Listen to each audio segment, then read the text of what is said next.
And coming back over here, we can see how video games thusly emerged as an art form as well as a medium of entertainment. As I said before, Pong was just a hand-eye coordination game that gave you a small dopamine drip. But as graphics got better, video games became a larger industry. There was an opportunity for visual artists in the field of drawing, in the field of lighting, in the field of motion.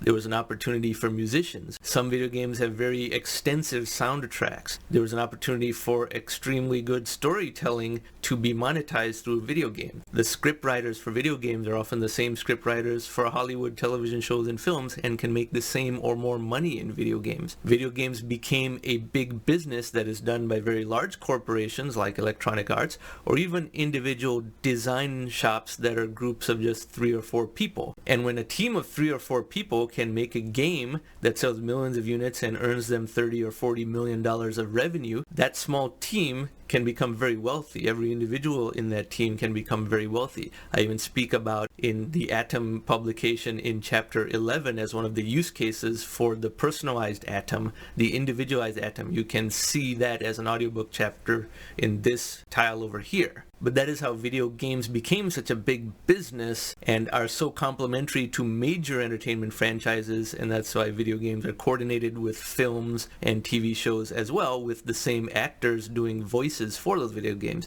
because it's that big of a business. But that became possible because of the computational advancements. That is why games are no longer only the type of games that we experienced in the days of Pong in the 1970s. There's a lot of employment for artists in video games, for musicians. As I said, it is a big industry and it is only growing as it gets more immersive. As the graphics eventually improve, even independent of this reversion back to the trend line, even on this slower trajectory, games will be more immersive, and eventually when AR, VR becomes workable, that will also be a dimension of game immersion, and it'll be an even bigger business at that time. So this is yet another reason for you to wish for this reversion back to the computational trend line. Like I said, everything from economic progress to telescope power to video game graphics quality is dependent on this, as are a whole host of other things.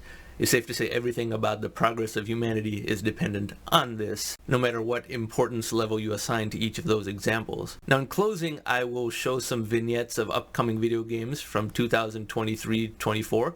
You can judge whether that is a significant jump from the earlier games, such as the 2016 examples that I showed earlier in this video, and we'll talk about that at the very end.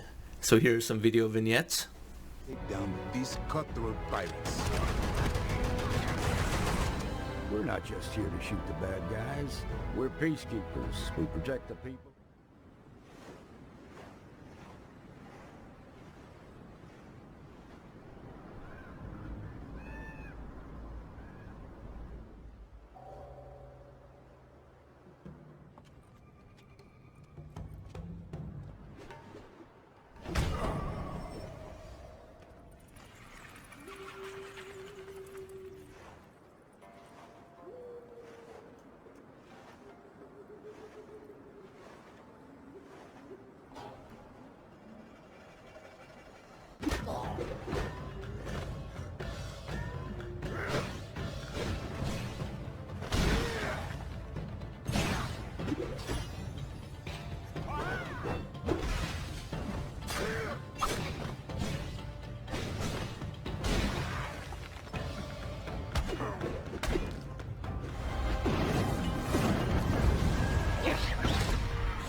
What have the two of you done?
Now, anyone from the 1990s who saw those video games would be extremely impressed. They would be excited about what the future holds for them as a game player. However, it's also apparent that the improvement relative to the 2016 video games that we saw is not that much, and people talk about the Unreal 5 engine and so forth, but that still represents only incremental improvement that is flattening. It is not on the same exponential curve. In closing, I'll show you the time frame of video game hardware consoles as one final point of proof. These are the generations of video game hardware consoles from the early 1970s to present.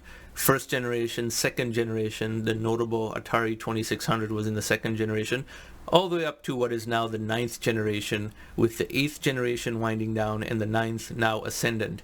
This is easy to track with the PlayStation series because there is a new version of the PlayStation corresponded with generation. There was the original PlayStation, also called the PlayStation 1, then 2, 3, 4, 5. We're currently in the PlayStation 5's era. And as you see, the time between these generations is now rising. This corresponds to the flattening of the computational curve that we saw in the supercomputing power chart as well. Under the accelerating rate of technological change, you would expect these generations to compress, but they're not compressing, quite the opposite in fact. Each console life cycle is lasting longer than before, despite much more dollars involved in each generation of video games now versus in the 1970s or 80s, where it was still a very small industry in terms of revenue and the employment of participants. So this is something worth tracking for those who are interested in this subject. Anyway, I hope you found this type of content to be interesting, and if you like these types of videos, then I encourage you to subscribe to this channel. Thank you very much for watching.